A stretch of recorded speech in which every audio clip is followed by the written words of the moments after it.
Chapter 906, The Holy Land, Marie Joie. Hello, everyone, and welcome to another episode of the podcast. I am the best guy ever, and this is Hypocrite. Oh, it's me. That's all I have to say today. Yeah, that's really all there is to ever say about anything. Let's get right the fuck into it. Chapter 906, The Holy Land, Marie Joie. Mary Geoise. So we used to say Mary Joie, I think was like the... And I think that's still what it's supposed to be. Mary Joie. It's like it's some sort of a European thing, and I don't get it.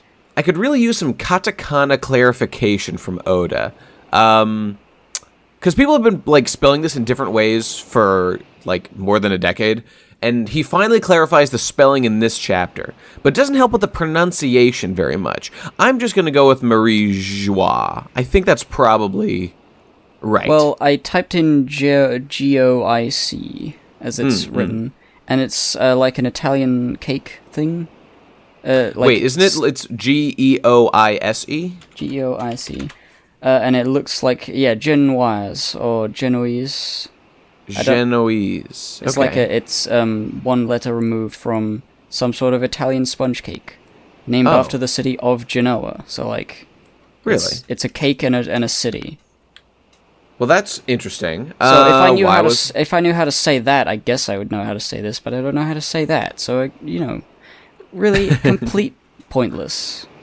Well, it looks delicious. That's all I know. But yeah, I guess it's some sort of cake thing. All right, well, whatever. Marie... What the fuck? No one's going to pronounce this thing right until Oda clarifies, so we're going to keep fucking it up. Mary Joie. Whatever. Joie. I literally can't do it. We can't continue until we have finalized this pronunciation. I mean, I'm just going to keep fucking it up. That's what's going to happen. All right, how about Mary Geoise? Mary... Because that's what it looks like. It does, I mean, yes. Yeah, I'm just checking the wiki real quick to see if there's any... wait. Okay. There is a katakana clarification here. It's exactly what I was looking for. And it is pronounced Marie Joie. Marie Joie. Marie Joie. Yep, so that's the correct one. Okay, no need to speculate. It's Marie Joie, or whatever. Okay, there we go. So that being said, cover page. Tales of the Self-Proclaimed Straw Hat Fleet, Volume 36, Orlumbus Arc at 10 a.m. Onboard cleaning check, the fastidious Orlumbus and Columbus. I guess Columbus is the little girl down here. Now hang on a second. Wasn't Orlumbus's like whole deal was that he was like Columbus, only like changed a little bit for like, I don't know, just to not be literally just the name of the historical figure. But now we literally have that guy. No, it was a pun, Japanese ways, because something or is like bigger than ko. It's like better than ko. I forget what the pun was. Really? But like Columbus and Orlumbus. So it's like big boy and little boy now. Yeah, Best friends. And it's like in the Christopher Columbus' main ship was the Santa Maria, and his main ship is the Yonta Maria. So like okay, that I know. So he's the plus that's one. Great. So like this is like Christina Columbus, I guess. Yeah, I guess it. Okay. I'm curious about that. The etymology behind that, because I don't actually know or versus ko and why it's big or little. But I remember cool. reading somewhere about. Like it's some Japanese thing. He's just Columbus, but bigger in every way. He looks very big in this panel, much bigger than the last week. Well, he was kneeling and folding his little pajamas and whatnot. But now he's in full regalia. He's a large individual, that's true. But I like that so we continue to see his fastidious nature as he's like, I found a speck of dust, so I beat the fuck out of the cleaning boy who fucked it up. And he's got him and his boy Columbus. I mean, it looks like a girl. They're just like, they're peas in a pod. I love big and little, best friends. Did you ever see Jackie Chan Adventures by any chance? Remember the big sumo guy? And there was one episode where Jade, who was like the tiny, like the sumo guy joins their team in like season 2 or whatever, and he's huge, and Jade is like small, tiny as Jackie's niece or whatever. And there's one end of an episode where she and Toru had like been bonding or whatever, and she's just like, big and little, tall and small, you and me. And they're like hanging out and they're like best friends. Yeah. And that's what this is, and I love it. It's a great dynamic. I wouldn't be surprised if this is his daughter or something. It could totally be. Yeah. Maybe it's his wife. Same thing. Oh, his wife. Child bride. No. I mean, she could just have a small body. I mean, it's possible. Well, I don't know. I choose to believe it is his gay life partner. That's what I believe. Okay. Yeah, there it is. It's canon now. All right, here we go. Chapter commence. 906, the Holy Land, Marie Joie. We're now approaching getting up the top. to the tippity top of the red line. I don't think we've seen like the top of the red line from this sort of area before. Nope. We've seen Marie Joie like in small drawings before, but that's the extent of it. Yeah, so they got a big old cut into the side of the top of the cliff staircase with I really statues. love this whole world building. This all looks like it would work in real life and looks like pretty nice. And by the way, they specifically point out here that what you were saying, Gib, about how the bubbles wouldn't work way up here. What's the deal, guys? And they're like, yes, merfolk. So like still, I'm assuming the gondolas are reinforced because they do specify reinforced bubbles work here. So they gotta get new bubbles. They put big old bandages on it. Indeed. It's just a bubble with a Band-Aid, reinforced bubble. Yeah. Reinforced with like planks of wood nailed into it. Damn, that's a sturdy-ass bubble. So there they go. They're climbing the thing. There's a bunch of cool statues. Don't know who they are, but they look cool. The statues, I'm sure, are a reference to some sort of European city. I'm thinking, I think I've seen something like this before, but I don't know where it is. Mm-hmm. The whole Marie Joie seems to be like, either like a combination of a few like European powerhouse cities in the prime time of like when they were going into the New World. They were sending privateers and all that to take America by storm and all that stuff. And this is the base.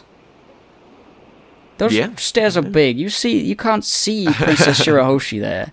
She's Damn, you're a little right. dot. I think she's that like little dot in the middle, that like larger dot, but still a dot. Damn. Yeah. Big ass stairs, and they gotta walk up it. That's tough. And Abraham Lincoln over there is looking good, looking good, stoic. Just looking stoic. A Greek lady still looking sexual. Excellent. But there they go, up the top of the stairs. And here exactly what I predicted last week, here it is, the grand spread, the Holy Land, Marie Joie, the big thing. Gundam. Mary Gundam Land.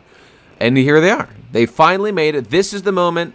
Now, it's interesting. Like, you'd think that, like, so we see in, like, here, and this isn't really spoilers, just for the next couple pages, we actually do find out that, like, so there's this big castle here, and there's, like, a town. The average Tenryubito actually does live in that town, in, like, small, relatively modest housing compared to the castle there, which is surprising to me. But it, like, they just have a town here that it seems to basically be a normal town, but it's populated by the people at the top of the world. I think it makes enough sense that, like, they're not, like, small buildings. They're all, like, villas and mansions and stuff. Yeah, that's true. Compared to the castle, they're small, of course, but they're still the Tenryubito we see looking through the telescope is, like, he's one of the ones who went down to Shabodi. Yeah. That doesn't seem like the top of the top sort of guy if you're going down to see the peasants at all. I guess that's a fair point. Incidentally, I'm guessing if you look at the top of the castle, like the highest point, you can see that like there's like an opening there. There's like kind of a circular place where that shit is open there.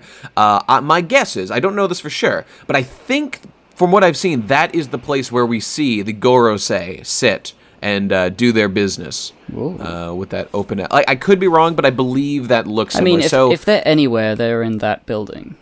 I mean, they are definitely in there. We know that for sure because we've seen like the zoom ins of the various things before. But I'm guessing that is like their meeting place, and it's so awesome. It's so interesting. Like I remember the first time I saw the Gorosei and like Marijoa and all that shit way back during the Jaya arc. When, we meet Blackbeard for the first time and these guys are introduced and all that shit happens. And now with all this history and all this influence these characters have done, we're finally like at the place. We're definitely going to learn more about the Gorosei to some degree. They will definitely show up in some capacity. And we're getting all up in their grill. Like it's obvious that, and as I suspected, our our Straw Hat crew has like nothing to do with what's going on here. It's got to be a side story, like with Ace and Blackbeard and stuff. But to be able to get in here at all with characters that we know, with the Fishland boys, man, this is fucking sick, and I love it. Very exciting. It feels great. Really love the world building right here at the bottom of the page. Because we see in the next panel that the road is moving, like on a treadmill and stuff. Yep. And they give the fish people these canes to stick into the road, because obviously they're floating, they won't be carried along by it.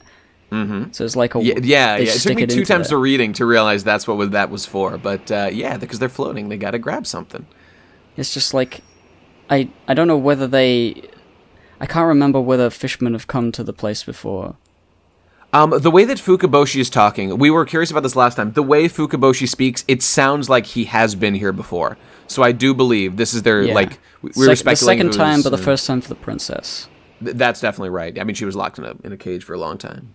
But about the world building, I mean, you're absolutely right. And they talk about how all these trees were artificially planted. Like, this whole place, like, shouldn't exist, sort of, but has been created. I mean, I got nothing wrong with, in my mind, about planting some trees in a place they didn't originally grow, or making a cool town and stuff. But it's just, they have created this place with their might to make it, like, their special place, separate from the rest of the world.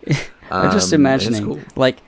They say artificially planted, and what I assumed initially was just they just they have very serious gardening regulations to make it look absolutely perfect. But then, like in this later, well, in this next page, you see that the road is being like tugged along by millions of slaves. Yeah, I'm wondering like if the ground at the top of the red line can't support life, so they have slaves under the trees, like force-feeding it water and nutrients as well. Just like slaves all the way under the ground. I mean, I would bet that is what's... Maybe the plants can't grow here, so what happens is they ship in, like, slightly bigger iterations of plants, and every day at night, they pull out, like, the underground, they pull out the little buds, and then from underground, they replace it with a slightly bigger plant, so that the Tenryubito get the illusion, like, wow, I'm doing such a good job gardening, but nay, kind sir. God, it's just so... It's kind of scary, but also it's so over the top, the fact that this giant road has just got millions of slaves underneath it.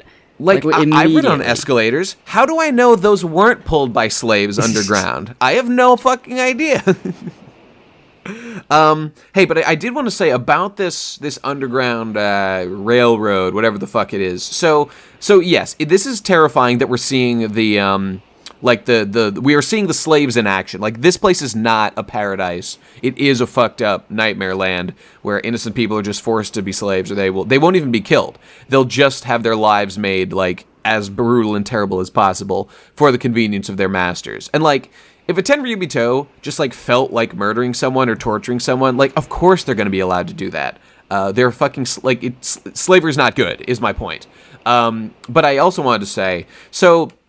As they're going along here, instead of riding the Travelator, we see the Fukaboshi suggest, hey, Shirahoshi and gang, why use this fucking railroad thing? Why don't we just walk alongside of it so we can enjoy the scenery a little bit more? And they're like, ooh, that sounds nice. And then Stelly is like, oh, lol, they fear modern machinery, stupid fish.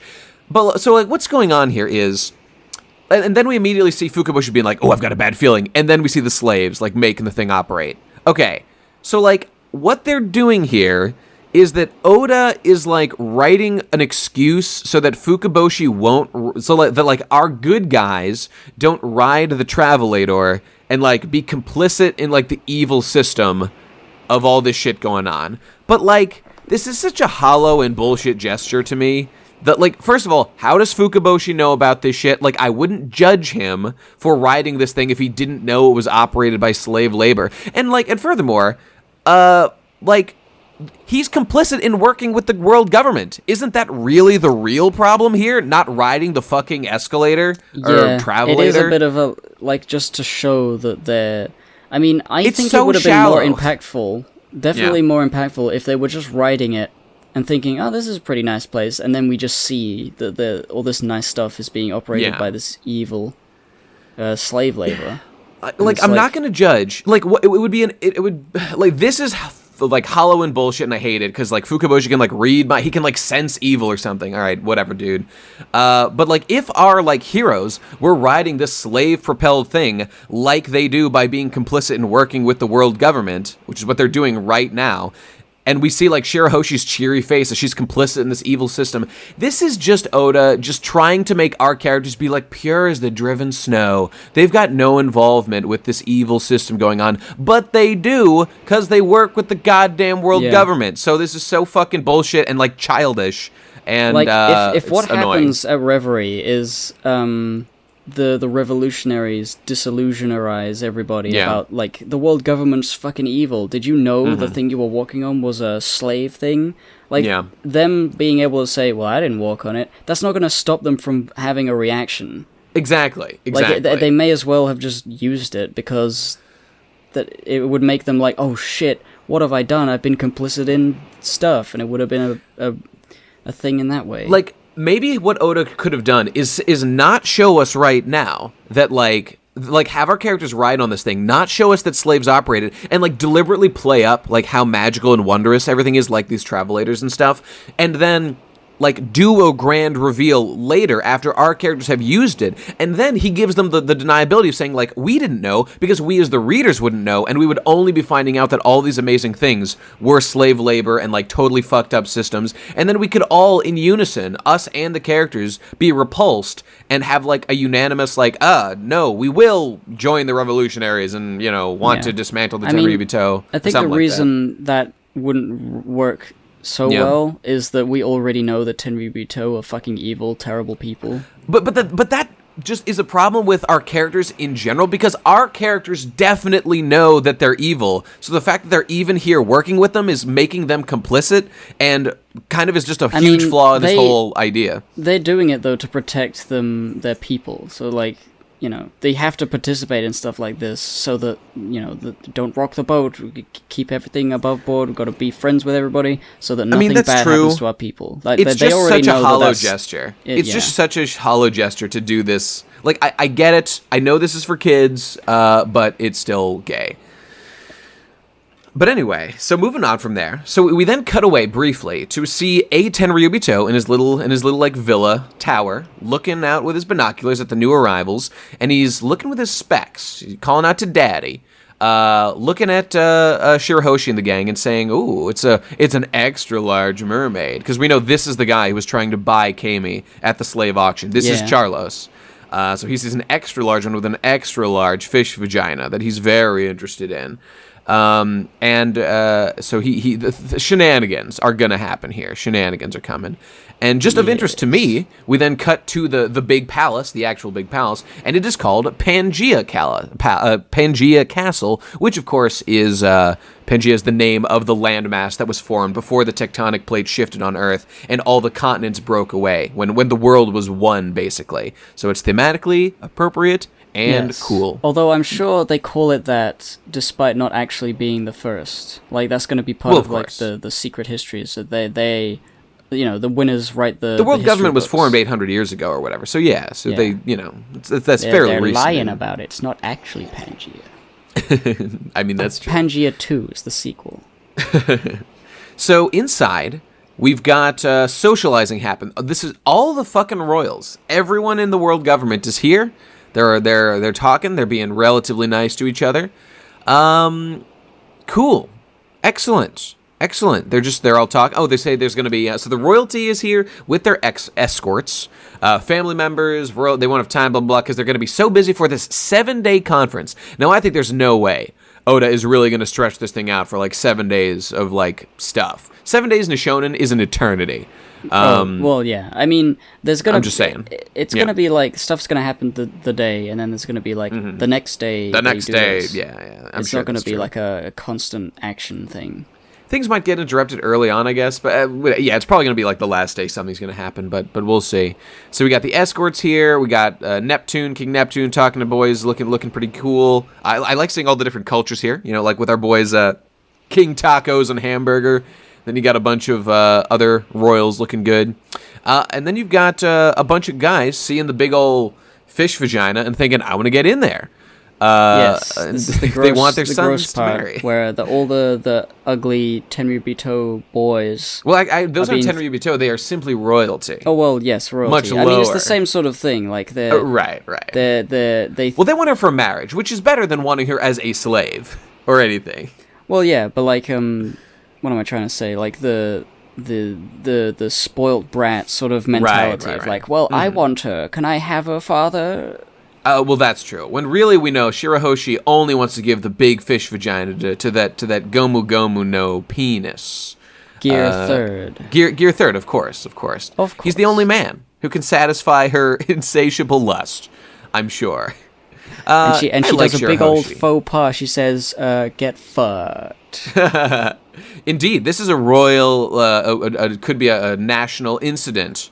Because, and I actually really like this. The mermaid princes, this is the most I've ever liked them. And actually, Shirahoshi too in this chapter. I like all these characters right now. So these guys are being smart. Like, these are our weird fish freaks, but they're playing the political game. And they're like, listen, Shirahoshi, you need to lie to these people and tell them that you're like happy that that you got complimented.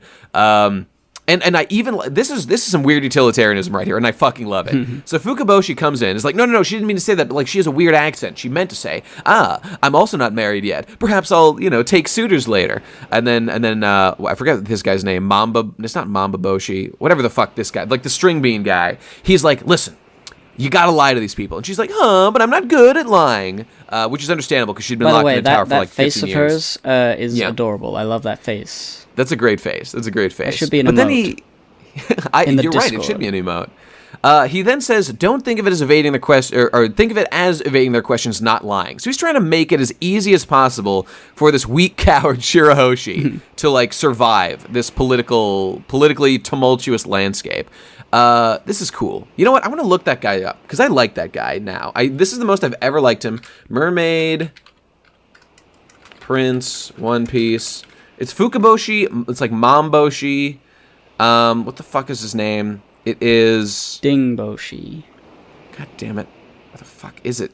Shit. Where the fuck? Oh, it's Ryuboshi. Ryuboshi. Okay. Thank you, Wiki. Yeah, he's good. I like him. Anyway...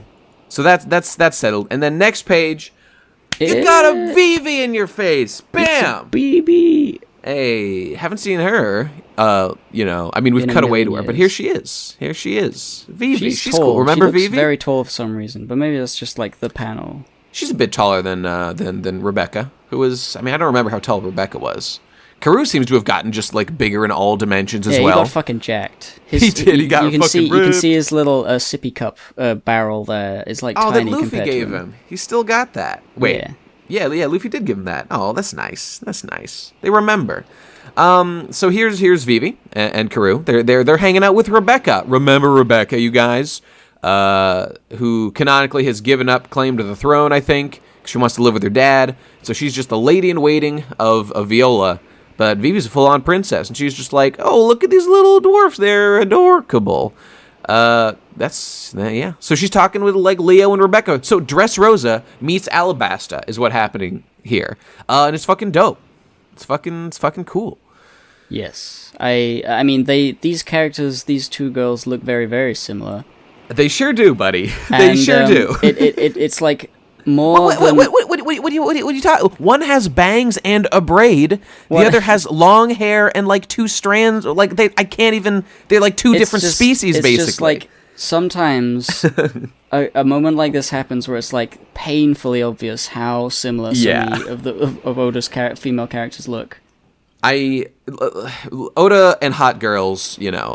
Well, Robin looks a little different because she has some design differences. Robin has a design. The rest of the girls are a single design. Yes. I mean, you got, if Namu was here, Rebecca, Vivi, I would put Kami from, I didn't mean Kami, though Kami actually does look very similar. There were lips a little different. She has a lip line. She does have a lip line thing. She's a kissing mermaid. Okay, forget her. I was going to say, Shirahoshi. Shirahoshi, yes. Face. And, Konus from Skypiea. Konus as well. I think Konus has also a lip thing that differentiates her just enough. Maybe you're right. I'm going to Google it real quick. Konus, One Piece. It's really just like Vivi and Rebecca are the same. Exactly. Just a little bit of a lick thing. It's Vivi, Rebecca, and Nami. I mean, Nami has, like, different hair, but these two are, like, the most similar-looking characters, like, in the entire series. What is this, Frozen? Anyway, so we got fucking Leo here being like, so the reason that, I was going to say something, but that actually comes later. So fucking Leo here is like, we are Luffy-san's underlings, or Luffy land, right, I forgot they do that. I only came out because I heard Luffy land. Oh, because normally dwarves are, like, hard to spot, and they can hide and be whatever. But he knows that Vivi's a fan of Luffy. So here they are, bonding about their love of Luffy. Like, oh my god, where's Luffy, guys? This is the thing I wanted to see, and I'm happy that we're seeing it. But then we get this trivia panel, which takes up quite a lot of the page real estate. It's a lot of the page. It's a recap, basically, of Alabasta, just in general. I don't think they needed to do that, because they could have had it in, like, they could have just had Vivi mention it. Like, this panel is a lot bigger than the text that is in it, and they have all these characters here that aren't relevant to this current, like, thing that's happening. It's only Vivi and the fact that she was friends with literally Luffy. is Remember Alabasta. I mean, that's what it is. And I mean, so yes, this panel may have been too big. I will say, though, I don't... Okay, so like, we had seen Vivi recently. Like, Vivi has shown up in the manga recently, like, being on her way to Reverie. So it's not like people should, like, have forgotten who Vivi is, for example. And, like, we don't need a flashback to fucking Rebecca, because Dressrosa was, like, a year or two ago. Maybe 3 years at this point. I don't fucking remember. So I don't... Okay, I was going to say, so, like, being, like, Vivi has been in the story, but, like, the actual discussion of what happened in Alabasta has legitimately been, like, 15 years ago for, like, people reading One Piece regularly. Now, if you grew up, it's just, this is for more casual readers, is who this is for. I mean, just obviously... So guys like us aren't going to love it. I agree that it is for more casual readers, and fine. But, like, yeah. I don't think Alabasta is that important in this. No, not at all. It's just completely irrelevant. Now. It's just like, why would they mention all of that? Well, I think the reason why it's mentioned is simply to describe why Vivi likes Luffy. I think that's in general the point of this. I guess he just decided to be thorough because he talks about, like, the government reported this as the Marines' achievement. Like, that particular fact, is that really relevant to... I mean, it's kind of relevant to their conversation. It's a point to their conversation, and, like, but I feel like Vivi could have said, it's a shame that the Marines reported it as their achievement when it was actually Luffy, and then they, it is discussed. Like, Vivi is saying, like, they didn't want to be heroes. Oh no, they've got a bounty, and so, like, this is relevant that, like, they didn't get credit for it, defeating a Shichibukai and stuff. I just wanted more panels of them gushing over Luffy and less panels of stuff I already knew. Yes, that has nothing to do with anything really. This is just that kind of stuff that comes with it being, designed for people who aren't just, like, as diligent as we are about remembering everything. And but I mean Alabasta is so important and fundamental to, like, it is the first, like, huge thing that happened in One Piece. Anyone who, like, legitimately forgets this is just a bad One Piece fan. I would say. I guess maybe, like, it would be very expensive to have all the volumes, or even to just buy all the Shonen Jumps that have all the One Piece. So I guess some people, like a large amount of people, don't read all of One Piece because of it's so expensive. Remember, some people legitimately started reading One Piece at Marineford. That's, like, a common thing you hear. Maybe what they died or something. Because it was just like a big explosive arc where a lot of shit kind of happened. I mean, just to various degrees it happened. But hey, the plus side is, look at that little Zoro down there. Look how mad he is. Look at his little rage. His impotent virgin rage. I really like Zoro and the Nami there. Yeah, they look good. And look at my girl Robin on the left. Shout out to Robin. Remember Nico Robin? I remember. Remember cowboy hats? Yep. She's got the hat. She has Jaguar de Sol. He lives on in flashbacks in One Piece to when Robin looked her best. Excellent. What could be better? I mean, whatever, man. Like, it's annoying. I get to see my boy Croc. He's looking good. Bon Clay's there. Cool. Mr. 3, Mr. 1. I guess Where's Miss Doublefinger? Where's Miss Golden Week? Where's Miss Merry Christmas? This is misogynistic. Well, okay, I guess Robin's there, but where's Miss Merry Christmas and her Where's Miss Merry broke ass? Fucking yeah, Mr. 4. Where's Mr. 4? I guess Mr. 4 doesn't fucking matter. But I don't know. My point about this was just going to be like, yes, this is kind of annoying, but I will say, like, artistically, the way this is depicted, I actually like how this looks. Like, I just like this like little summary of like all the major players for the most part. Yeah. I do like. I mean, especially since it's like the new art style. You take this, you go back, and you're like, oh. And you know what? I like seeing like Oda remembers like what these characters were wearing in that arc, and here he is like showing them, like Luffy wearing his stupid like head covering thing that looked like ass, but I mean he wore that for most of that arc, and Oda remembers, and he's showing it. It's cool. Yeah. It's not just like his like default outfit or anything. I gotta say, I like details like that. To go back and check what they look like. Well, but that took effort, and took a little bit of thought. So this is more than a thoughtless panel. I mean, obviously, but so I don't know. Like, yeah, I know I'm the guy who hates when things are catered to new fags, but like I recognize One Piece is a epically long series, and like this is for the more casual people. So yes, this panel like is a throwaway. It's just a recap, and we all know that like when they everyone's been saying like when they make this into an episode, this is such a good excuse for several episodes of recap. Great, fantastic. It would be like the in the show when they crash the like what was it the train into Eni's lobby, and then as they're all jumping, they have like a 5-episode recap of all the backstories of all the characters. Oh, that was that was terrible. But I remember that vividly. I remember vividly watching all those. All right, anyway, enough of that shit. Indeed. Back to Vivi. So Vivi's just excited to hear about Luffy, and they're chatting about it. And then Shirahoshi's like, huh? Did you say Luffy-sama? I love her face here. She is adorable, and she's so excited to talk about her friend Luffy. This is great. I like everything going on right now. Yeah. It's really cool. Look at Karu's fucking freak out as this big bitch just gets all up in his grill. You know what? Maybe Karu's like, it's a fish. I want to eat that fish, but I can't because her too large of size. Because he's a bird, you see. Because of her too large of size. It's a great way of putting it. Yeah, that's what it is. Anyway, just all the Luffy sluts are just all chilling out and being like, hey, remember when we fucked Luffy? Yeah, that was awesome. They give the double thumbs up at the bottom there. That double, like, literally clones, like, literally the same person. Like, I've spent a while here. Look, Rebecca has a bottom set of teeth, Vivi doesn't. That's clearly different. Like, Rebecca's cleavage is outlined by a frill, where, like, Vivi's is not. Like, it's not the same person. Like, totally different.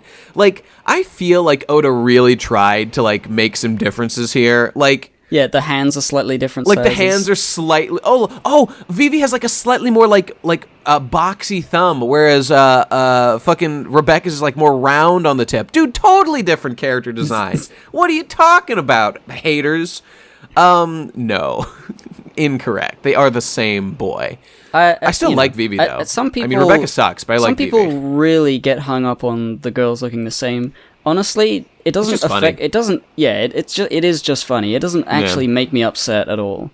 It's a cute design. I don't really mind seeing it all that much. Like, way more annoying to me than that is, for example, the fact that, like, I know this was part of, like, someone's story, but, like, like Rebecca was like a warrior. She was a gladiator.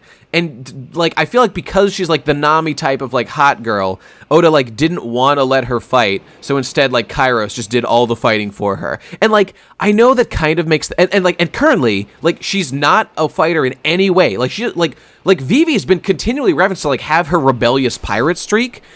And like she like does actiony things and she's like kind of tough and stuff. But Rebecca has just completely reverted to like just like dainty little princess, even though she was a fucking gladiator who never got hurt once because she was so skilled. So like it's weird to me that like Rebecca is so cucked now out of her like fighting stuff and she's like not tough at all, even though she canonically is strong and capable, but now she just is like a weird princess lady. Dude, I don't know. What if all the princesses that like Luffy started the princess pirates? And they were like the Disney princesses, like they had all the cool merchandise. Now we're talking. They had their own flag, and they were like, "I'm the leader." No, you're all princesses. You're all not the queen. And we were like, "Who's the queen of the ship?" This is like the opposite. You know Digi's like spurned women's club from the Sword Art Online shit. You know that? Yeah. This is like the Luffy fan club, and that's why we need Conus to be here. We need Alvida to be here. We need Hancock to be here. We need Bartolomeo to be here. Well, he can be their mascot or something. That he would come up and it would be like, you know, he's a scary pirate, but then he starts talking about Luffy, and then they're like, "Oh, cool! Oh my god, yes, queen, yes, queen, yes, pirate king, yes, pirate king." Excellent. I just love looking at all these guys. I mean, we got Ryuboshi being like, "No, Shirahoshi, you don't know that they like Luffy. Don't let people know that you're friends." But then Rebecca's just, and then they're like, "Oh, you know Luffy-sama?" And she's like, "Do you know him?" Just like completely ignoring it. Oh, she has no tact. She has no style. She has no grace. But she does have a funny face, and I like that. Yes. Oh, speaking of funny faces, next page we got Sai. I've never liked Shirahoshi more. I like her a lot right now. She's cute and great, and I like her. Yes. And then we got Sai on the next page. Speaking of funny faces. Congratulations on funding your new Kickstarter, my friend. Sai, leader of the Hoppo Navy, 13th generation leader. Yes, excellent. Can't wait for his new anime review. What? He got a Kickstarter to leave his royalty crew. Yeah, like he's only here because he's following, I guess, the Chinese royal or whatever. I don't something think we like see that. him. It does say that he's planning on cutting ties with his country, so maybe he's going to be a full-time YouTuber. Oh no! Oh no! Hey, we see. Remember Mr. 10, aka that guy with the curly hairs. He's here. He's a Vivi-sama retainer or whatever. Yes, remember that guy? The guy with guns in his curls. He has guns in his curls, and he pulls on his little dealie to make him shoot. I forget his name, but that guy's cool. And then we got Viola there and Fukaboshi, so all the like retainers, all the straight edge guys to the silly princesses. So right, as you're saying, Sai's here and her and Rebecca, because they did all their fun stuff lately. They're clapping hands, saying, "What's up, boy?" So Sai actually notably is not a member of the like Luffy like army thing, though I think I think he was. Are you sure? I remember there's like the members of the Straw Hat Grand Fleet cover arc, and he was one of them. He went to, and his like his wife, shit, and he had Baby 5 with him. I'm fucking wrong, and you are correct. Okay, well, fuck me. Well said. He's the leader of the 3rd division. Okay, I thought he was exempt, but no, I'm wrong. Okay, so he was. Okay, well, cool. But anyway, so he's around. He's just saying, "Yo, what's up? I'm your boy." And so, though notably, actually, he is not like the royalty. He's not the king or whatever. He's like he's a retainer for whatever country he's part of. I don't think we've met the like king or whatever of the Hoppo Nation or whatever. So I'd like to at some point. I think I'm Rebecca sure we will. says you're Chinchao's grandson. I can't remember who Chinchao is. Oh, Chinjao was, remember the old guy that Luffy had his big fight in the Coliseum with, who had the very spiky cone head? Oh. Okay, so he's related to him. Of course, that was like their whole thing. Like that guy was the 12th generation leader of the Navy. Sai is the 13th generation leader of the Navy. He inherited it. Well, I don't from remember that part of his character. How can you not remember? He had a big cone head. All I remember that was a relevant thing. he had a no head, and then he punched it, and then he had a cone head, and he was like, "Thank you for giving me my cone head." Well, and furthermore, there was a thing that happens later on where during the big fights, like the whole thing with Don Chinjao was that his head was like it was a key that was like so spiky would unlock like this secret treasure trove, and he was really mad that got like cut from him. Yeah, I mean, yeah, it was cool. Don't you remember? No. Oh, okay. Dressrosa was so bad I can't think of it. Fair enough. A lot happened, but like I think then I forget when this happened exactly. But actually, Don Chinjao's head, like his cone head, got like hit again, and the point got like bent. So it's bent I remember currently. The fact that it got bent. I forget like little bits. There were so many characters being introduced in that arc. But the relevant thing, to, like, keep track of it all. I mean, that's totally true. But the relevant thing to Sai is just that later on, like during that fight, Sai like unlocks, or either he had, or like he perfects his own like armament hockey, and then he actually like with his foot, he like does a kick thing that like does the same effect that Don Chinjao's head had done, like the dragon's nail or whatever. So now like Sai's foot is the key to all that treasure shit. So hopefully they can go get it. So that's nice. That's cool. But anyway, enough about this. Enough about Sai and his a very excellent anime review series. On to my boy Wapol. Here Hippo, he is. It's you. He's wearing your people as a coat. What do you think about that? I hate him. I'm upset. I'm declaring war on Wapol. Oh my god. Just like when okay, artists, we need you to draw this. Remember when Usopp shot the flag of the world government to declare war? We need someone to draw a picture of Hippo shooting the Wapol evil black Drum Island flag, declaring war on the evil black This is canon lore. The best Hippo pirates have declared war against the evil Black Drum Kingdom for their evil, terrible usage of hippo skins. It is fucked up. I really like that he named his kingdom the evil Black it's Drum specifically Kingdom. The evil Black Drum Kingdom. It used to be just the Drum Kingdom he was king of, but it's specifically evil. It's in the Constitution that you have to be evil as a member of this kingdom. Yeah, and he's got the queen there doing a funny laugh. That's his Yas queen. That is basic. Okay, you know what's great about her? There was like there's a joke. So her laugh is koshi koshi koshi koshi. Well, it's on the next page, but like she does like a tick that's like tama no koshi koshi koshi, which in some way generally means marrying into money.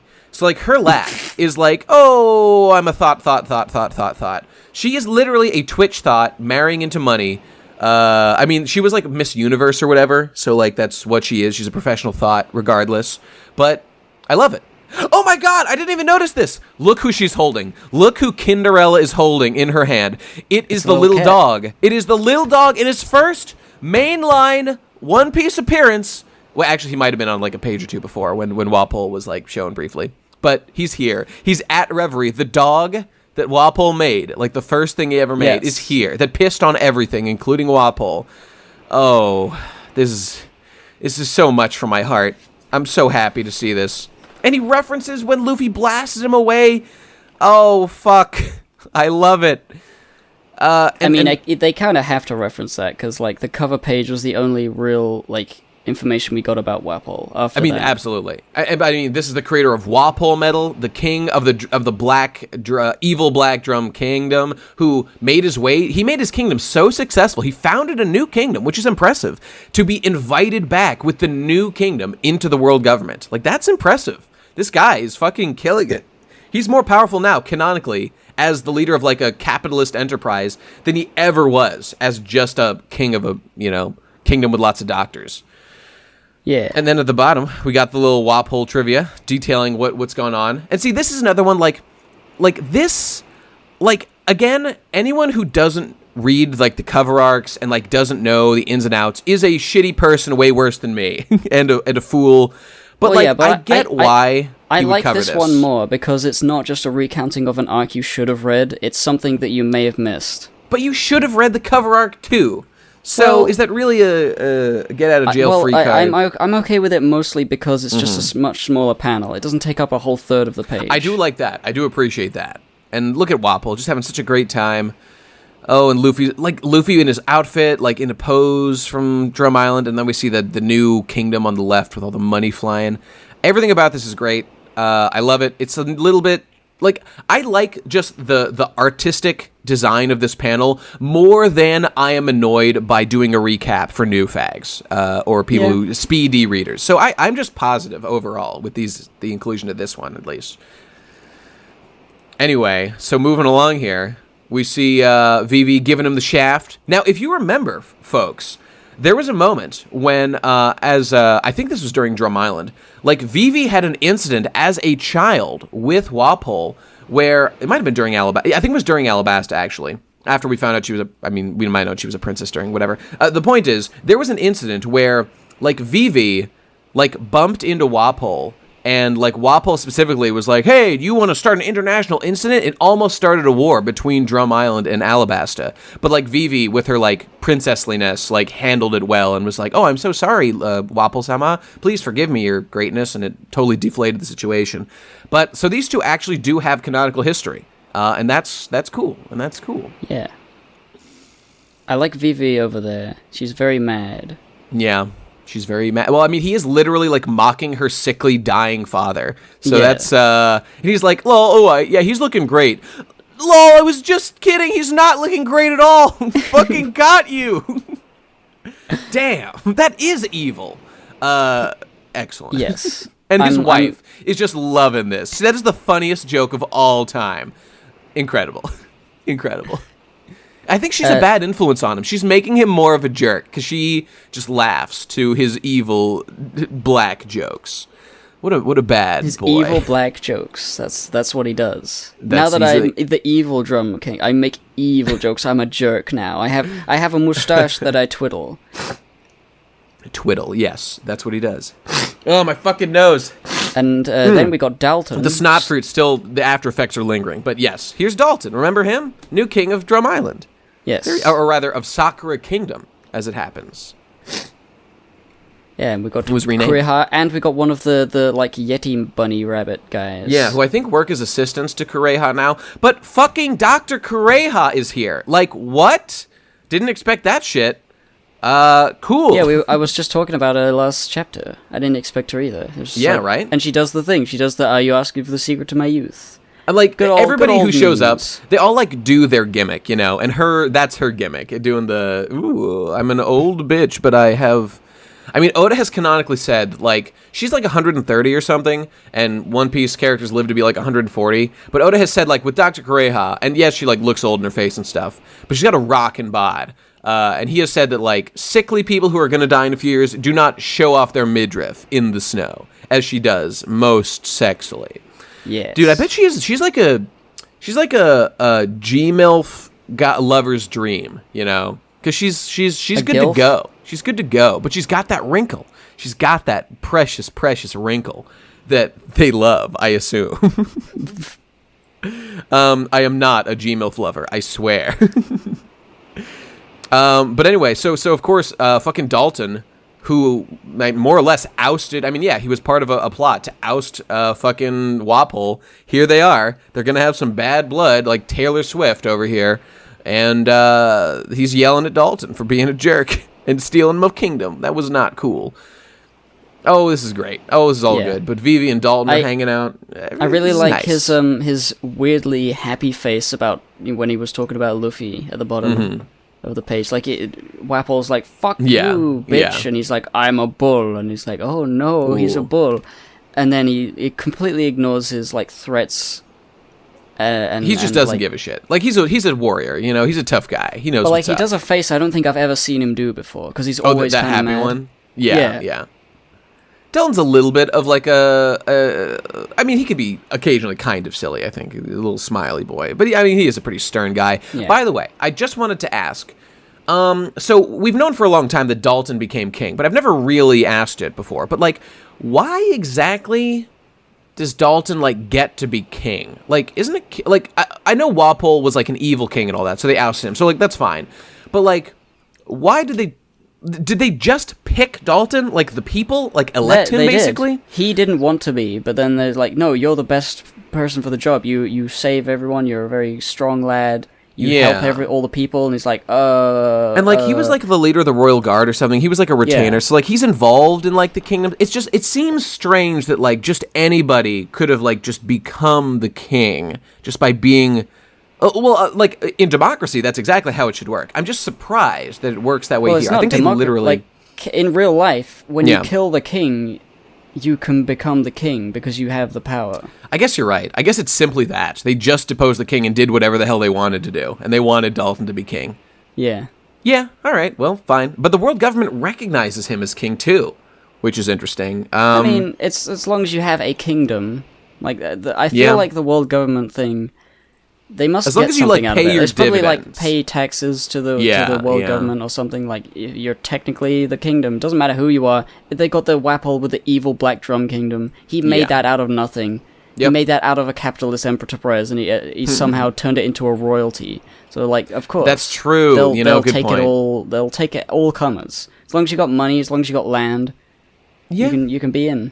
Yeah, fair enough. Makes sense to me. And the Germa 66 was a kingdom as well.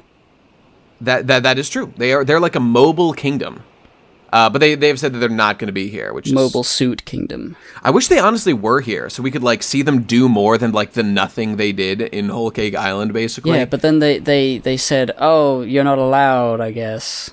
Oh, that's right, because they like allied with Luffy, basically. Yeah, that's right. Well, okay, that's understandable. Though it still would have been nice if we could just see them again. I just want to give those characters a chance to do more, because they didn't do anything. So now, correct me if I'm wrong, Gib, but we see, okay, actually, this is great. I'm sorry, Mr. Hippo Man, that you are the Hippo Boy. We need to represent your people appropriately, in this troubling time of warfare, of speciesist warfare on your people. So actually, I really love this. So this exchange between Dalton and Wapol is like, Wapol is actually making an intellectual case that, like, what he did wasn't right. Like, Dalton is being like, you're bad. That's why we had to get rid of you. But Wapol is here, like, he's like, yes, Dalton, you are correct. Like, I was a bad king. Like, I was a bad boy. But what you need to understand, Dalton, and what will happen to you is when you become royalty and you rule a kingdom and you are like, he's making a point that, like, Wapol is legitimately making the point that, like, power is a corrupting force, which is a very reasonable point to make. I mean, he's doing it as a justification for, like, the evil shit he's done, sort of. But, like, he's honestly not wrong. Untrue. Yeah, he's actually kind of right. It's impossible to rule a country in purity. You can't stay pure for long, forever. Yeah, which is a good point, and I honestly, like, agree. But, like, but Dalton just, like, turns away like, oh, no, I'm a good boy. I like Luffy. Like, I'll never be corrupt. Like, that's, like, what we can read from, like, his silly face and his, like, love of Luffy. Like, I know that the message here is to, like, no, like, don't use that as an excuse to, like, allow yourself to be bad. Hold yourself to a higher standard. Be a good boy, like Dalton. The reason, like, obviously it's a joke here, but, like, I feel like the reason Wapol is saying this for, like, the theming of the reverie is, like, there's a inherent, like, corruptness when it comes to being in power. Yeah, and the whole revolutionary army, like the fucking, it's similar to the European Union in a way. Like, I just know that some Europeans find the European Union to be quite stifling, and I just understand why. I mean, Britain obviously did, hence Brexit. Yeah. So it's. Well, I think it's fucks it. Fucks it right up. Fucks it right the fuck up. It's this is honestly, like, the most interesting panel in the whole chapter, and I kind of love it. It's just Wapol. Like, honestly what this is, I kind of just, like, more agree with Wapol here. It's like, okay, like, Dalton here is like, I'm going to be a good king. Like, I'm not going to do anything wrong. I'm going to be a good boy. Or that's what, like, Oda's saying. Like, hold yourself to a high standard. Like, fine. But Wapol is just like, there's a difference here. And what you were saying before about, like, how this illustrates kind of the two kinds of people at this conference. There's guys like Wapol who, like, accept that, like, they are the privileged few. They are the people with the power. And they're going to, like, yeah, they'll like try to be honest and just, but really like we're the people, we just have the power, so like we're gonna do what we want, and like the people below us, like they're less important. Like if they get fucked up in the system, well, these things happen. But Dalton like obviously cares more, and Dalton is here to like fight against that notion, as is like, you know, the Vivis of the world, because she traveled amongst the people for a long time, and you know, Rebecca and Viola to their own degrees. But like, what's real question though? In 100, 200 years, what guarantee do we have that like the Sakura Kingdom or Alabasta like won't just get like a bad king who like will have the mindset that Wapol has? Because really, you have to take the long view here and not just be like, oh well, Dalton's a good boy, so they'll be fine forever. Because royalty is a system where the people have no say in who rules over them. And how exactly do you go about avoiding these kind of, you know, corrupt things? It's an odd, like, it's a difficult question to answer in a thing like this, because like say the world government is toppled and the kingdoms can do whatever they like. Yeah. There's always going to be people in places that are like fucking evil and take control. Yeah. And like even if like Luffy becomes the ultimate pirate king and everybody respects him, he's never going to be able to control everybody to be cool. And he's not interested. Like, he's about freedom. And, like, if somebody, like, imagine Luffy, like, going off on an adventure, and he's, like, the pirate king now, and somebody comes up and says, help me, Luffy, like, someone's attacking my village, like, it's really bad. Luffy's gonna be like, why the fuck would I care? Like, what? I don't give a shit. I mean, that's a better way to think about it, because, like... Yeah. At least you're not giving this pretense that you're going to make the world safe and good all over the place. You just do what you like. Yep. So Luffy would like not be like guilt-free, but it's still like the world will be kind of fucked up all the time because that's just human nature. Like what One Piece is about, and like what I think Dalton represents here is, and I totally understand this, and it makes a lot of sense. Like Oda, to some degree at least, One Piece is about like running your own shit and like doing the stuff that you want to do with your life. And like Luffy comes along into these stories and he like inspires people to like rise up and like overthrow injustice and stuff. So like Oda definitely seems to believe in like the people running their own shit and like being responsible for your own kingdom and not letting like tyrannical overlords like creep in and take over and control you. And like it's your responsibility to make sure your kingdom like doesn't get taken over by an evil guy like Crocodile or whatever. And luckily Luffy was there to help out. But at the end of the day, you can't rely on the world government to like protect your shit because they're fucking corrupt. And, you know, kings are kind of similar to a different degree. You know, I don't know. There's just a lot going on here. I know this is kind of like simplified down for just like a One Piece like throwaway line that Wapol's doing one time, and it's a joke. But it honestly touches a much larger issue that is very interesting. I mean, I feel like the joke is that it is a serious thing that he's saying, but he's being completely ignored. I feel like the joke is that he's just obviously completely wrong and that we shouldn't even listen to him for a second, which I disagree with, but I feel is the joke because of the way that Dalton like literally talks over him and we just completely disregard his point. Like, because he was evil, his point has like no validity to it, but I mean, I disagree. I fucking disagree.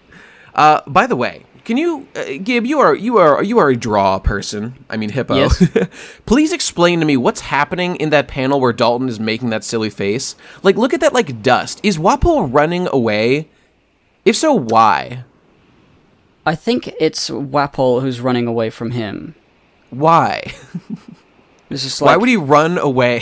He's talking to him. I'm trying to figure it out. It looks like he's doing like a, like, fuck you, I'm getting out of here. You know what? Oh, you know what it might be? Maybe he's legitimately, like, intimidated by Dalton's scary face, and he's, like, running away because he's a bull, and he'll kill me. Maybe? Yeah. It just seemed... I didn't really look at it, but... Actually, he runs away after he turns back to human, so I don't... Alright, I don't know what's happening and why running is happening, but maybe it'll make more sense in the anime. Yes. Anyway, next page, we get the Dalton Kureha trivia that we don't need, but anyway, there it is. I do appreciate the fact that Usopp's face is all bloated and like from the thing that I can't remember, but I remember him having that. If you were indeed, everyone loves this. This is the greatest thing ever. It's that you know, like as with everyone's costumes being shown, like from what they were doing there, like, Usopp's costume in Alabasta, at least for, like, a panel or two, he was, like, falling asleep and gonna die when they were, like, going somewhere. I can't remember where exactly they were going, but they were in the snow. It was him and Vivi. And Vivi, canonically, hit him repeatedly with the hammer so he wouldn't fall asleep and die. And it gave him these big, like, bulbous, multiple wounds. Yes, and she felt bad about it. And she did feel bad. What happened? I just woke up. She was like, you tripped or something. Oh, it's funny. That was a great Vivi moment. And then, Dr. Kureha is 141 years old. Oh, she must have been 139 before the time skip. Cool. So she is older than, like, people generally are dead at her age. But she's doing just fine. She's doing just fine. Yeah. Well, that's that. So, moving on. They're just like, Dalton, do you like Lucy, a.k.a. Luffy? And he's like, ooh, I do. I do. Squee. Kya. So now, hard cut. Impel down. Level 6. Doflamingo in solitary confinement. Chuckling to himself as he always does. Just chuckling like mad. So, okay, of interest. So, as we all know, Doflamingo was a Tenryubito. He lived up here when he was a boy with his family before his dad made him leave. And he's saying, are you protecting me, Magellan? Blah, blah, blah. He says, have they arrived the assassin from up there? So we know that Doflamingo has mentioned a couple times that he knows some secret that is locked away in Tenryubito. And that was going to be like his fucking... What was it? His fucking his ace in the hole. That's the word I was looking for. To like be able to be readmitted to Tenryubito. Hole in the ace. Oh! Wait a minute. Was that intentional? Hole in the ace. Oh God. In what way would it be intentional? Well, like, because ace in the hole. It's a thing. And then like he literally got a hole put through him. Could that be a thing he did on purpose, Oda? I mean, it would have to be in English. Because that's an English phrase. Maybe there's a Japanese version of it. I don't know. Okay, he is the captain of the Spade Pirates, so he's very much Spade Ace themed as a guy.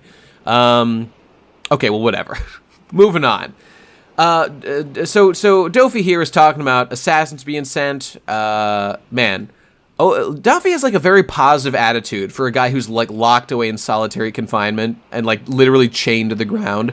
Solitary confinement, just for the kiddies out there who don't know, is like literal hell. Like, just being alone is torture for human beings. And Oda... I think that's why he's laughing so much. He's trying to, like, to fill the room with noise. He is, like, talking to Magellan right now, who I'm sure can't hear him. But he is, like, doing that. By the way, Vice Chief Warden Magellan, who has been demoted, and our boy Hannibal has been promoted to head warden. Fucking I wonder incredible. what their dynamic is now. I would really love to see them. But so here we got. So I don't even know what the fuck he's talking about. Like assassin. Like, is there an assassin there? I guess he just means it's likely one's coming. He's been put in solitary confinement because he thinks somebody is gonna kill him, and he's being protected because the government. Or, like, whoever Impel down, like, they want him to be alive, but there's somebody who wants him dead because of what he knows about the secret special thing in Marijois.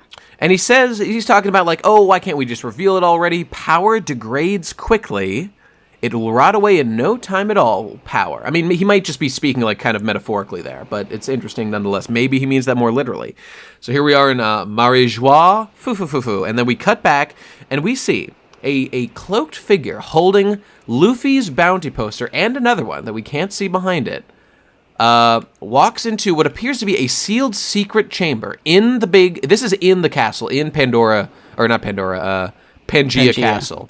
And he opens this secret vault that appears to be like, this is like when Akira's parts were like fucking locked away in fucking Akira and shit. He's walking through this like frozen tundra, and he walks into the secret room, and in this secret room, I mean, in the way that Dofi was talking, it sure seems like this is probably what Dofi was talking about, excuse me, in terms of secrets locked away. And we see what appears to be a very large straw hat.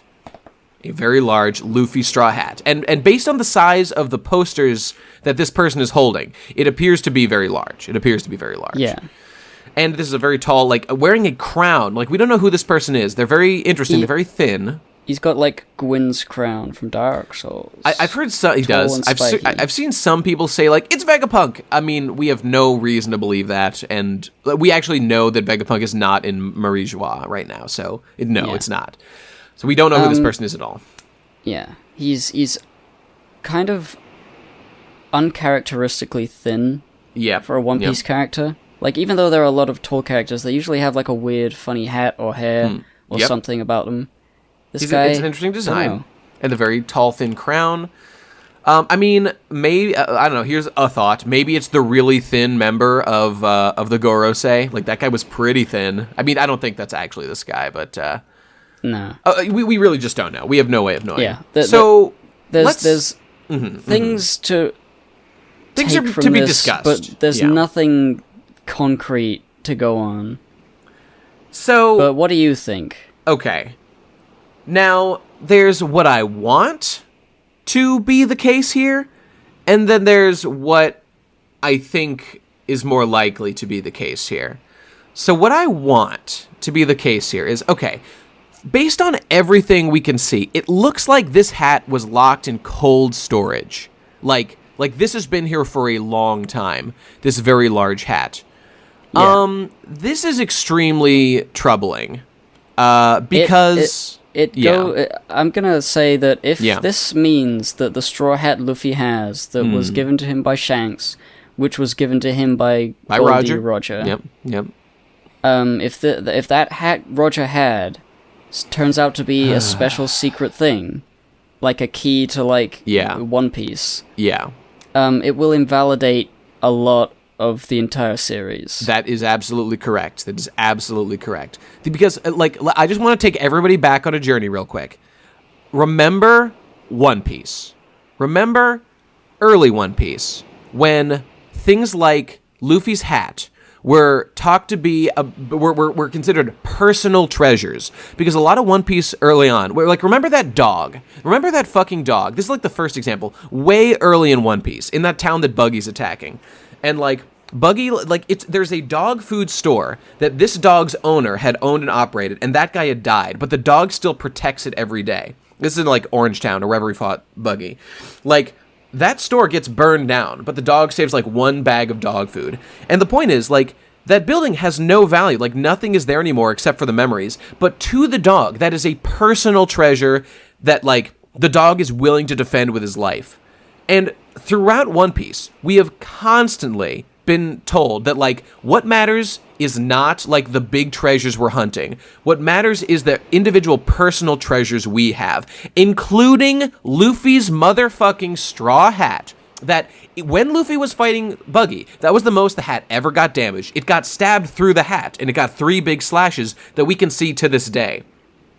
And that was a big deal, because the reason that was a big deal was because Luffy cares about his connection to that hat so much, because he considers it on loan from Shanks, and one day he plans to return it. I mean, who knows? Maybe he'll keep it. Who the fuck cares? The point is, it represents his connection with Shanks, who saved his life, was willing to sacrifice his arm, and so much, for the sake of Luffy, because he believed in Luffy and he cared about him, and Luffy just believes in this so much. Luffy didn't want to be a pirate. He straight up didn't want to be a pirate until that happened. At least I think so. No, wait, he did want to be a pirate. I'm wrong. Never mind. That was a different version of One Piece early on.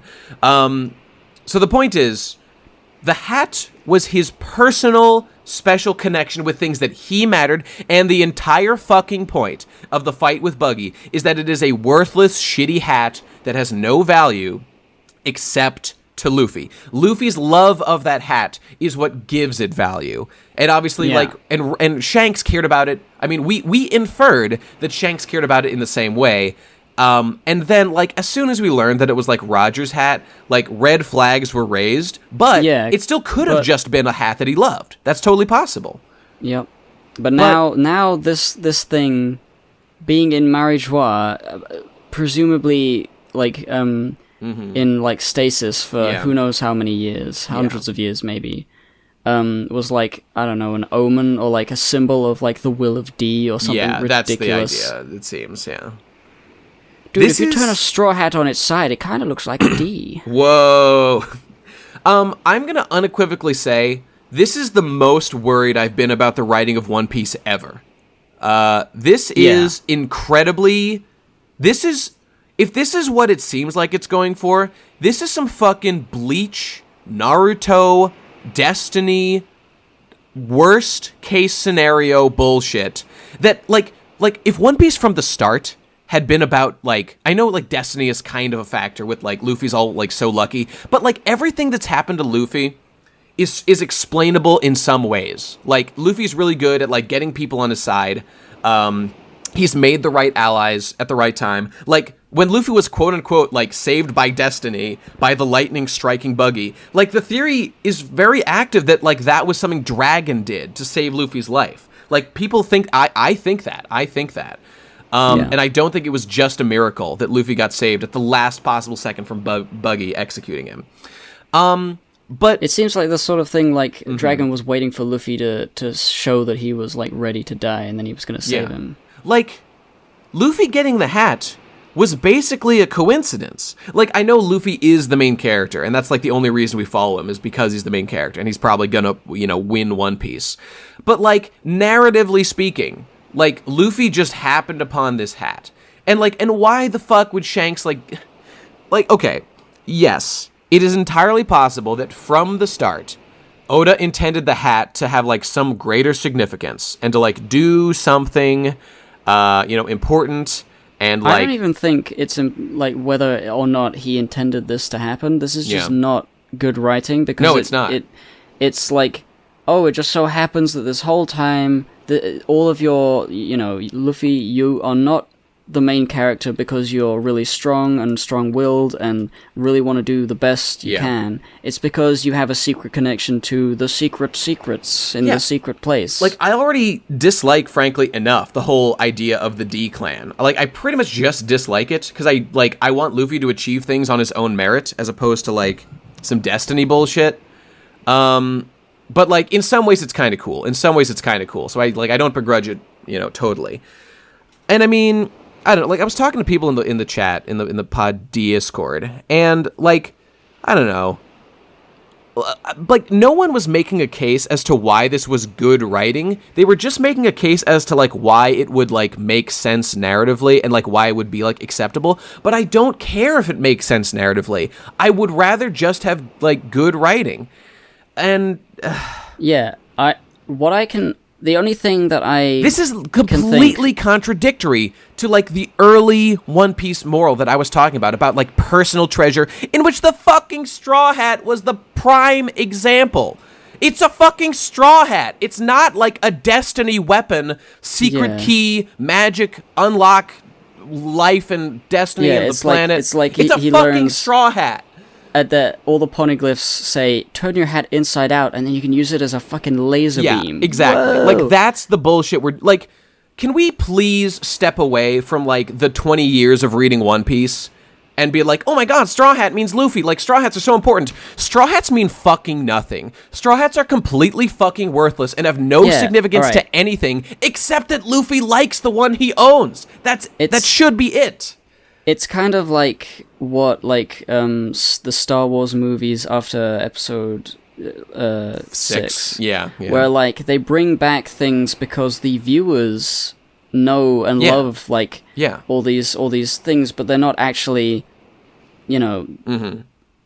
initially when they came up in the original 3 films, they weren't, like, supposed to be really badass and cool. They just happened to be something that resonated with the fans, and so they keep getting brought back to appease the fans. And the Straw Hat thing, Luffy is like a famous pirate now, but this is implying that the Straw Hats have been, like, important for longer than that because of how cold this is. I mean, this is all we can infer. We may be wrong about that. Yeah, and we don't know. And what I hope is that this is like when Big Mom destroyed the Straw Hat ship, where it's like, oh, this is clearly this happened, but then it turns out it was something completely different, and nothing that we could have possibly ascertained from the panels that we were given to look at. So it could be like a thing to stir up hype and make people consider, like, whoa, what the fuck is that? And actually, it's nothing. Maybe it's a shape-shifting boy who just likes hats. You know what? Let's just say, in theory, this is a shape-shifting creature that currently is aware that, like, something has happened. Like, let's not forget, Luffy has this 1.5 billion berry, the largest in the series right now, which honestly, Oda, please introduce someone with a larger bounty, because I hate that the main character now has the largest and, like, seems like the biggest deal. So please fix this. But maybe this is some sort of obelisk that transforms into whatever is, like, the most important thing in the world currently. Like, if that's the case, that's fine. That would make sense. But I mean, I don't know. We can't know. I hope it is that. I hope it's like, you know, like this thing turned into a straw hat a few weeks ago, and we're like, what the hell happens? And then they find that this new Golko is here, and it's like, oh, maybe it's this guy, and he's bringing another wanted poster. I guess it's just a big tease. It's like you have no idea what to think. Haha, wait for another week. It's a cliffhanger, but it doesn't have any substance really. Yeah, I mean, we have no idea what this is. No idea. Yeah. I mean, I guess I'll just say that, like, if this is what... I hope this is a joke. Like, I just hope this is a joke. Like, this could be a joke. Oda loves jokes. Maybe this will be... Like, there are explanations that would make this not terrible writing. Like, it's a shape-shifting thing. Like, that would make sense.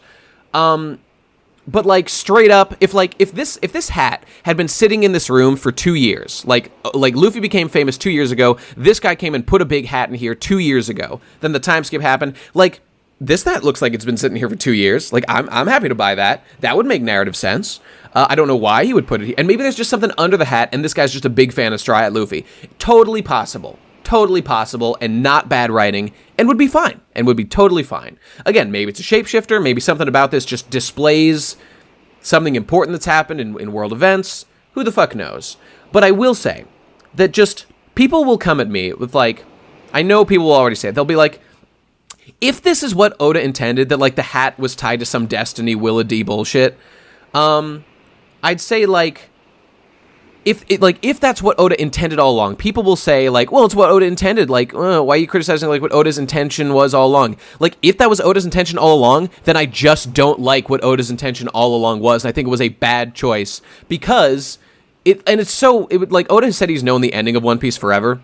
Like, if it involves this fucking hat, like... Oda's whole point at the beginning of One Piece is, like, treasure is relative, and treasure is what we care about.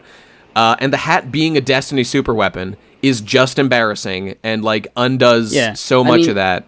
The reason it would be bad is because nothing about the manga up to this point has pointed to the hat at being more than it is. Yep.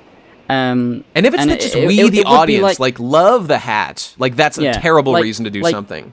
The Will of D has been built up as, like, something mysterious, and, like, the Void Century, and, like, that would come back, and it would be interesting. It would be like, oh, because we know it's supposed to be. Mm-hmm. This would be like, in Naruto, the Nine Tails Fox. Yeah. That's built up as, like, obviously that's going to become important throughout the whole series, and maybe right at the end. But this would be like, in Naruto's orange jumpsuit being, like, the ultimate weapon. Yeah. He just so happened to have worn it the whole time, and that's why he's the best character. Like, here's a question. Why isn't... Like, let's say this is the case. Let's say that the straw hat is, like, the magical hat of destiny. Why isn't Ace's hat the hat of destiny? That's a hat. Why isn't Sabo's hat the hat of destiny? The son of the Pirate King. It would make more sense. Son of the Pirate King, you know? He's the direct descendant. Why isn't his hat the magical MacGuffin?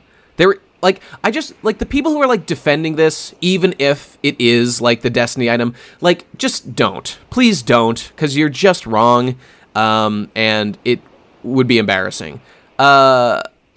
I'm holding out hope that it is a shape-shifting frog lad who just turns into things you show him. I am actually more optimistic now after our conversation than I was beforehand. Like, I do not think this is necessarily terrible right. Like, we've discussed a couple ways that this could make sense narratively and not be ultimately terrible bullshit. And if that's the case, awesome. And I will be fully on board. And everything else here is fine. Everything else here is totally cool. I love this big, tall crown boy. I like Dofi talking about like a secret weapon. You know, that's all cool. I really want to know who the other wanted poster is. Who is that behind that? I mean, maybe this thing reflects whatever. Like maybe if that's Ace's poster behind it, just as a thought, and then if he held that one up, maybe it would look like Ace's hat. I don't know. We have no fucking. I'm just speculating, totally wildly. Yeah, but that's it. There's not much to say other than what we've said. Please, Oda, don't do it. Don't be bad. Please don't be bad. Like, it wouldn't even make sense for him to do that. To do, like, the bad stuff we're talking. Because, it's so contrary to, like, what One Piece has been about. So, hopefully he won't. Hopefully he just won't. That's all I got. All right. That's all I got. That's the end of the chapter, and it doesn't say hiatus, so maybe we'll see one next fucking week. Very exciting. Very exciting. Like, all right. Yes, I'm kind of, like, on edge about this, but I'm super stoked to see what comes next, obviously. I'm stoked to see, because, like, this chapter was okay, but it didn't have... It had just a lot of setup and shit, yeah. A lot of setup, and I wanted a bit more, like, Luffy talking about stuff. Mm-hmm. Like, all the people... We haven't seen all the people who would be, like, fans of Luffy gathering together yet. Yeah, so that's cool. And, it's still set up. It's good, and I like it, but... Mm-hmm. I'm anxious. I'm on the edge of my seat. I want to know what happens. I want to see. I want to see more One Piece. The thing that keeps me most on edge is, will Oda turn out to be shit? That always, like, I'll never forget the strings, dude. I'll never forget the strings. Like, I thought Oda was gonna address that. He just didn't, and I'll never forget it. So we'll see. We will see. Maybe that's Japan, less important than this. Is like way stronger. Maybe they make really strong string in Japan. Oh, God, I hope so. All right, everybody, thanks for watching. We will see you next week, hopefully. Bye-bye. Oh, wait, I almost forgot. Got to plug our shit. You always say goodbye. We got a Patreon. Of course. The Podcast Pirates at patreon.net. It's patreon.com/thepodcast pirates. $1. I mean, you can enter the Discord for free, but the real deal, you get to enter Mari Joie by pledging simply $1 to that fucking thing, and then $5 gets you yet more bullshit. I think. I don't know if that's true. You get ranks and secret chats in the Discord. That's right. The higher the money Rank up. Is. Join the crew officially. Pledge to our shit. Be a good boy. That's what you should do. All right, that's really it. Oh, okay, that is it. See you soon, everybody. Have a beautiful day. Bye-bye. Goodbye.